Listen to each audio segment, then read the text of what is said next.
cette question à la une de l'actualité ce matin. Un accord est-il possible? Est-il proche, sur le point d'être signé entre les États-Unis et l'Iran? On en parle bien sûr en plateau. Et vous savez qu'au centre de cet accord, il y a évidemment le nucléaire. Et William, vous êtes avec nous parce que pour la première fois depuis le début du conflit, les Iraniens semblent, je dis bien semblent, accepter ce que les Américains exigent, c'est-à-dire qu'ils détruisent leur stock justement sur le nucléaire. Oui, jusqu'ici, c'était un peu le totem des gardiens de la Révolution, ce sur quoi ils ne voulaient pas céder. C'était de l'autre côté une ligne rouge.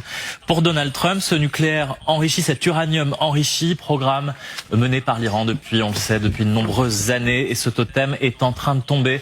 Depuis cette nuit, la Maison-Blanche parle de garantie. Désormais, le matériel nucléaire sera détruit sur place en Iran, puis retiré du territoire, dit de manière très affirmative à LCI, un haut responsable américain. Alors, est-ce que les Iraniens sont sur la même ligne? Sont-ils prêts finalement à abandonner tous ces investissements, ces installations qu'on voit ici sur la carte comme à Fordo, Natanz? Ce sont les sites d'enrichissement présumé de l'uranium. Et vous voyez ici toutes les unités de recherche officiellement civiles en Iran. À la télévision nationale du pays, les autorités parlent bien de diluer les stocks d'uranium enrichi. Abbas Araghchi, le ministre iranien des Affaires étrangères, on l'écoute. Notre position a toujours été que la seule façon de gérer les stocks de matières enrichies, en particulier les matières qui le sont à 60%, est de les diluer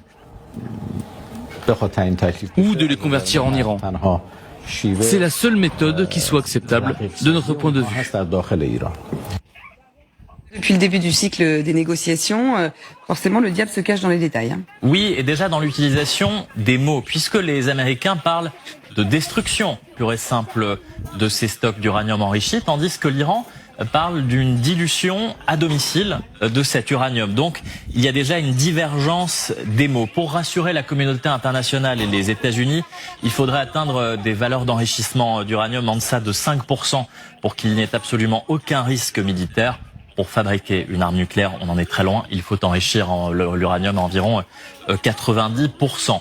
Alors les Américains ont prévu des compensations pour que les Iraniens s'exécutent. Il s'agit de contreparties financières. On pense tout de suite à une partie des avoirs iraniens gelés partout dans le monde. 100 milliards de dollars estimés, dont une partie pourrait être reversée dans les tout prochains jours aux gardiens de la Révolution, comme ils le demandent.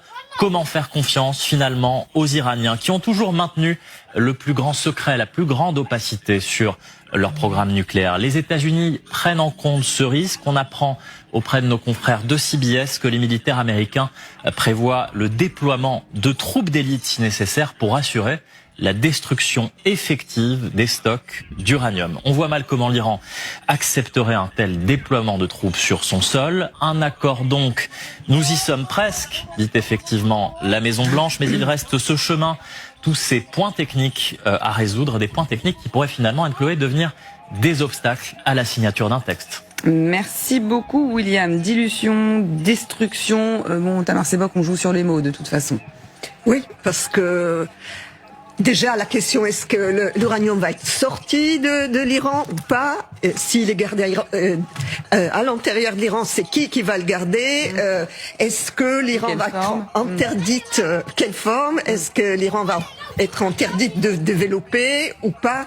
C'est-à-dire que pour le moment, on est vraiment dans les déclarations très générales. Oui, dans le flou même. Donc, flou. Donc, est-ce que si on veut signer